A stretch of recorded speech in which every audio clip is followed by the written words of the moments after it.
एक ओंकार सतनाम करता पुरख निरपौ निर्वैर अकाल मूरत अजूनी सैभंग गुरप्रसाद जप आद सच जुगाद सच है भी सच नानक होसी भी सच। वाहिगुरु जी का खालसा वाहिगुरु जी की Fateh. Dear students, in this video I am going to cover the topic echo. पहले रिफ्लेक्शन का मतलब सुनेगा। किसी भी साउंड वेव का किसी मेटल सरफेस, किसी दीवार, किसी ऑब्जेक्ट को टकरा के वापस आना इज कॉल्ड रिफ्लेक्शन। रिफ्लेक्शन की कंडीशन क्या है? कोई भी साउंड रिफ्लेक्ट तभी करेगी अगर उस साउंड वेव की जो सी वेवलेंथ है, मींस अभी देखिए ये वेवलेंथ आपको पता है, distance between two consecutive crest and two consecutive trough is called wavelength. Sound की रिफ्लेक्शन तभी होगी किसी ऑब्जेक्ट से अगर ऑब्जेक्ट का साइज वेवलेंथ से ज्यादा होना चाहिए, नहीं तो रिफ्लेक्शन नहीं होगी। अगर मैं कुछ बोल रहा हूँ, मेरी आवाज दीवार से टकरा रही है और रिफ्लेक्शन हो रही है, इसीलिए क्योंकि मेरी आवाज का जो इनसा वेवलेंथ है और दीवार का साइज है, अगर हम कंपेयर करें, दीवार का साइज वेवलेंथ से ज्यादा होगा मेरी आवाज की वेवलेंथ से, तो जाके रिफ्लेक्शन होगी, वरना नहीं होगी। So the foremost condition of reflection of sound wave is कि wavelength which is represented as lambda wavelength which is being represented as lambda must be wavelength and object। अगर इन दोनों के साइज को कंपेयर करें, object size must be greater than the wavelength of sound wave। So condition one, ये object जहां पे भी आवाज मेरी टकरा रही है, मैं बोल रहा हूं, जहां पे भी टकरा रही है, उस ऑब्जेक्ट का साइज अगर वेवलेंथ से ज्यादा होगा तभी रिफ्लेक्शन होगी, वरना नहीं होगी। अब रिफ्लेक्शन एको कब होगी? अब मैं बोल रहा हूं जैसे, तो ये जो सामने दीवार है, यहां से आवाज टकरा रही है, रिफ्लेक्ट हो रही है, पर वो एको नहीं है, क्योंकि वो आवाज 0.1 सेकेंड से पहले वापस आ गई मेरे कानों में। अगर ये 0.1 सेकंड या उससे ज्यादा समय के बाद मेरे कानों में वापस आए तो उसे एको कहेंगे। तो ये चीज याद रखना, मैं बोल रहा हूं, सामने वाली दीवार पे आवाज टकराई, मेरे कानों में आ गई वापस, पर वो रिफ्लेक्शन के कारण मेरे कानों में वापस आई, कितने सेकंड पहले आ गई वापस? 0.1 सेकंड से पहले पहले मेरे कान में दोबारा से पहुंच गई, इसीलिए वो एको नहीं है।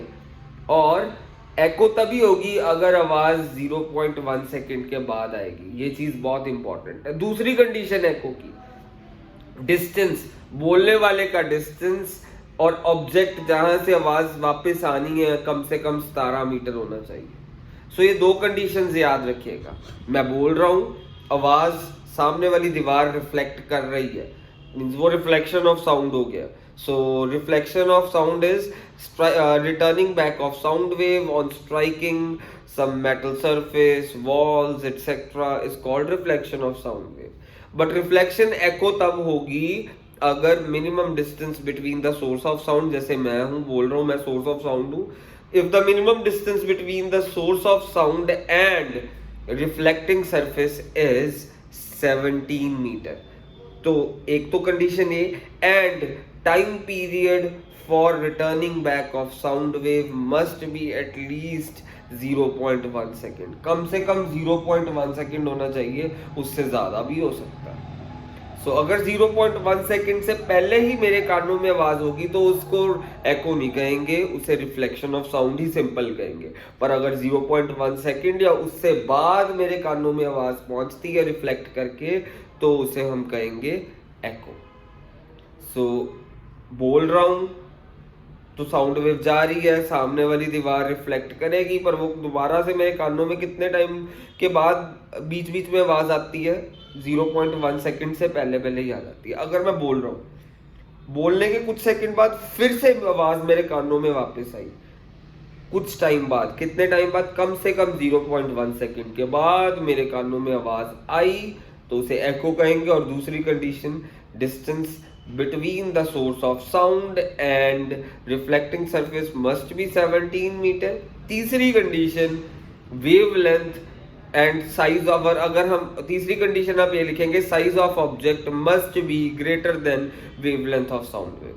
एको की कंडीशन क्या है? पहली condition, distance between the source of sound and reflecting surface must be greater than और equal to 17 metre. So must be greater than or equal to 17 meter. दूसरी condition, the time period of returning back of sound must be at least 0.1 second. वो 0.1 second या उससे ज़्यादा. Time period for returning back of sound must be equal to at least 0.1 second. Third condition ये है, size of object must be greater than wavelength of sound wave. तभी echo होगी. अब echo का main use, अब echo का main use होता है सोनार्स, रडार्स. अब देखिए होता कैसे echo में, बेसिकली सपोज मैं पहाड़ में खड़ा हूँ, यहाँ पे एक क्लिफ है, एक सामने एक और क्लिफ है, मैं बोल रहा हूँ और मेरी आवाज पहले यहाँ पे गई, बोला पुष्पा आई हेट टीयर्स, तो क्या हुआ, आवाज पहले आगे गई, फिर कुछ टाइम के बाद वापस आ गई. मीन्स पहले बोला, कुछ टाइम के बाद दोबारा से वही आवाज सुनाई दी. इसे एको कहते हैं. ठीक है जी. और ये एको का मीन्स एको के दौरान साउंड ने कितनी बारी डिस्टेंस ट्रेवल करा. पहले साउंड इधर गई, सपोज डी, फिर वापस आई, कितना डिस्टेंस, फिर वापस उतना ही डिस्टेंस आई, मीन्स डी. मीन्स साउंड कितना डिस्टेंस ट्रेवल करती है एको के दौरान, 2d, ट्वाइस डिस्टेंस. मीन्स और कितने टाइम के बाद. आपको पता है स्पीड का फॉर्मूला क्या होता है, वेलोसिटी का फॉर्मूला क्या होता है, डिस्टेंस अपॉन टाइम. वेलोसिटी का फॉर्मूला डिस्टेंस अपॉन टाइम होता है. और हम जब भी एको वाले न्यूमेरिकल कोई भी करेंगे फ्यूचर में, तो उसमें क्या होगा, आप डिस्टेंस को 2d लिखेंगे, क्योंकि जब एको होती है पहले आवाज सामने वाली पहाड़ी पे गई या फिर रिफ्लेक्टिंग सरफेस पे टकराई, फिर उतना ही डिस्टेंस रिफ्लेक्ट होके वापस आई, तो इसीलिए डिस्टेंस 2d है अपॉन टाइम. तो वेलोसिटी का फॉर्मूला पूरे एको वाले न्यूमेरिकल्स में 2d अपॉन t करेंगे.